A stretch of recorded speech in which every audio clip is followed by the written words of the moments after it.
Hey y'all, my name is Mick. Thank you so much for watching this video. I'd like to start with a couple of apologies. Number one, if I sound like I'm sick, that's just sort of how my voice sounds right now. I don't know what's up with that. Maybe I'm sick. That would be the most logical answer. Number two, there was no commentary paint this week. That's because my computer is currently in the process of imploding in on itself. I can't use my normal editing program. I can't even, like, I couldn't even edit this video, and this is just, like, speeding up a video and adding audio. I don't have to edit the audio at all, which I have to do with my commentary paints. So this is being edited in Windows Movie Maker. So there you go. Back to my roots. I haven't edited anything in Windows Movie Maker since I started making commentary paints, but for a video like this and for speed paints, it's fine. I'll see if there's some solution that I can make for, editing commentary paints again. Uh, Maybe I can fix my computer. Maybe there's, a different program I can use to edit my audio. We'll see, and I'll try and make another commentary paint. Not this Monday, there's no way that's happening, but next Monday, so that I can spend about a week working on this. And if I can make a commentary paint before next Monday, I'll just release it like in the middle of the week, and then you can have, uh, an extra commentary paint. That's why I wanted to make this video, just to have an extra video to make up for this Monday, where I wasn't able to make a commentary paint. But if I can't come up with a way to record commentary paints, you'll just get more of these, because these are easy to make, quick to make, and you'll get more speed paints with just music and no commentary. But hopefully I can fix that, because I like recording commentary paints more than I like just editing speed paints and recording these, which are always terrible. um, a third apology, I forgot to press record for the very last leg of this landscape piece, so you don't see me record like the left side of it, basically, but it was all stuff that I had already drawn in other parts of the picture. It was just, a repeat of textures. So imagine another 15 minutes of me painting tiny blades of grass, because you already saw me do it. um, but yeah, you do get to see me spend like 20 minutes, I think it was, making a texture for the water. That's more effort than I needed to put into that. But I think it looked nice, so I don't regret doing it, but it definitely wasn't necessary.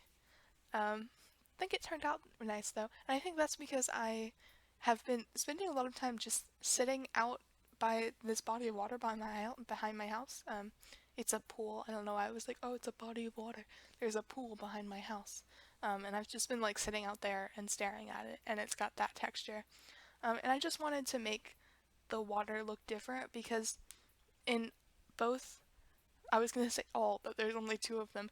In both of the other landscapes that I did, or background sceneries that I did, because they are portraits, technically, like the canvas is a portrait size, portrait dimension, I don't know, whatever. Um, there was trees and there was water, and I was like, am I ever going to paint anything other than this? The answer is possibly no. But hey, I don't care. I like trees and water. I like drawing them. But the trees and the water and the other ones, they look kind of similar to each other, and so I was like, okay, I'm gonna try and do something different here. So I did like a different type of leaves. And I wanted the water to look different than the sort of goo that was in the first one and the second one. Um, so I think it turned out well. I'm probably gonna keep drawing goo, because these trees were very gooey. It's not intentional. I'm sorry I keep saying the word goo. It's not intentional. I just end up making that texture a lot whenever I paint. Um, you know, that's just that's just how it goes sometimes. So this portrait, before like we get off of it, this portrait is of a mermaid that you can see in the landscape version.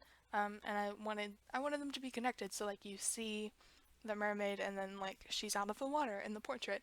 And the whole time I was drawing, I was like, who am I drawing? Why is this so familiar? Like, this wasn't intended to look like anyone.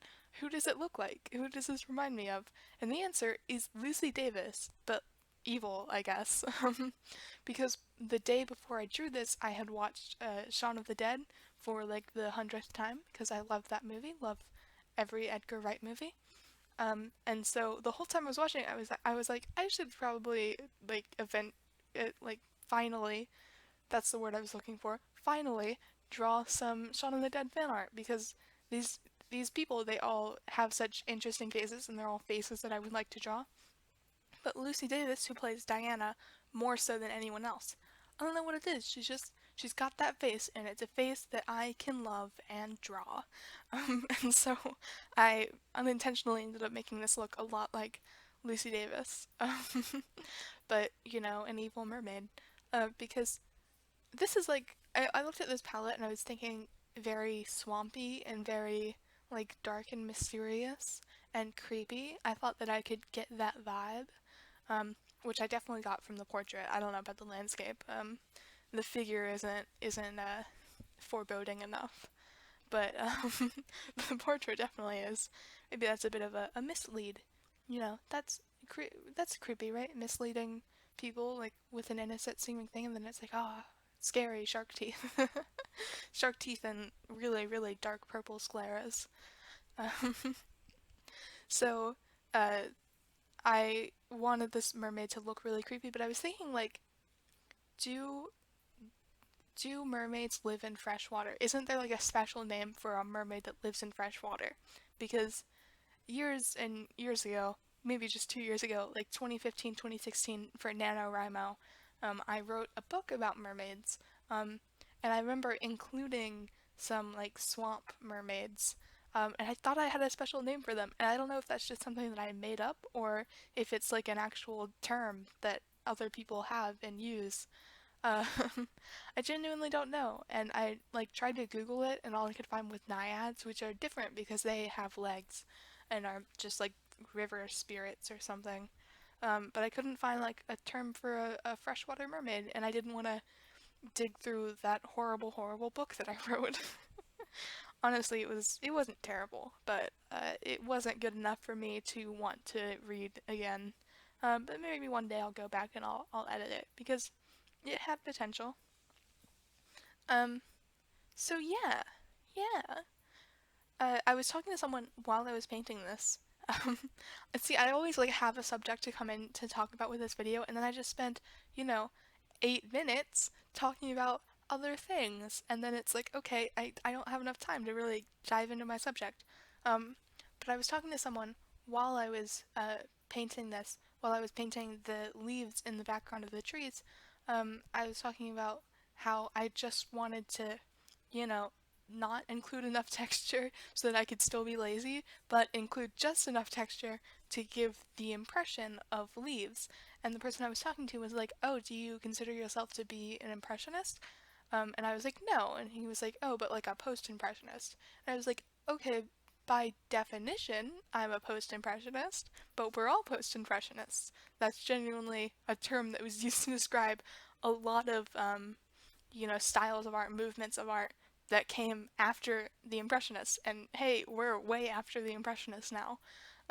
But like, I don't consider myself to be a post-impressionist. I think that my style kind of lands.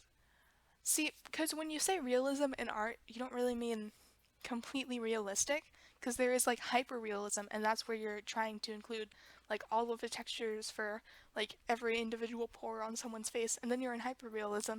But then when you say realism, which should also include that, you aren't like saying like really trying to nail down the realistic form. So I think I fall into realism, where I'm not really trying to do more work than I have to, essentially, and including like very detailed textures, but I'm still, making something look, I'm trying to at least, look realistic, look, like a person would look without um, any sort of, any sort of pores. A very, very robotic ceramic person.